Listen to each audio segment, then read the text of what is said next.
This is real chicken bone broth. It's got the collagen in it. I roasted the bones. Took 2 hours to make it in the pressure cooker. Let's make it.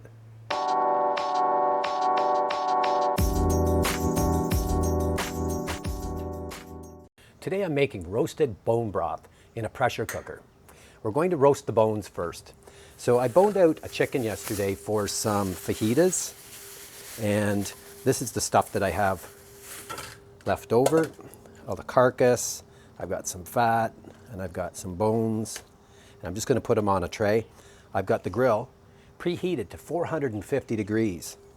So we're just going to put a nice deep roast into these bones, make it flavorful. This is leftover chicken from Costco.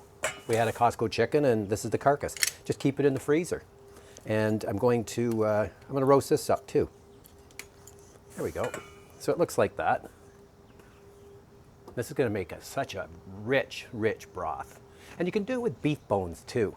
You just put beef bones on instead of chicken, and the recipe's basically the same. So I'm going to put this on for about 15 to 20 minutes. Okay, time to make the stock. I've got some vegetables.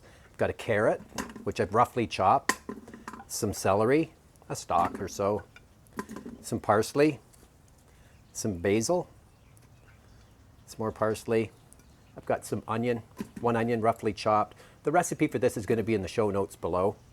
3 cloves of garlic crushed. There we go.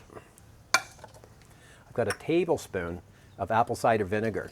That's going to help break down the collagen in the bones. I've got some peppercorns, half a teaspoon, some fresh thyme, half a teaspoon of Himalayan salt, 3 bay leaves, and 2 chicken bouillons. In we go. You can see that that's looking really good. I like to put all the veg and everything in on the bottom and then the bones on top.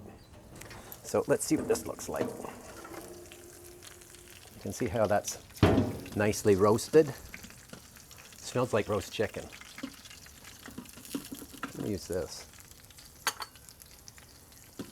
And we want to get all the goodness out of the pan too. This just adds a different dimension in the bone broth when you roast the bones like this. You can do it in the oven, but the grill's more fun. Added a little water to get all the little crispy bits. In we go. Look at how rich that is. And what I'll do is I'll just rinse the tray a little bit like this, just to get everything.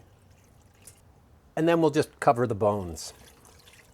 There we go. That looks really good. I'm going to put the lid on. I'm going to pressure cook it, but you could put it in the slow cooker. I'd let it go for probably 8 hours if you're doing it in the slow cooker. And if you're putting it in a stock pot, I'd let it go all day long. You could let it go overnight if you want to, but you want to break down the bones and just get all that goodness out of it, the collagen, and make a real deep bone broth. Okay, I'm going to let this go for probably 2 hours, and we'll see what it looks like. This roasted chicken bone broth turned out great.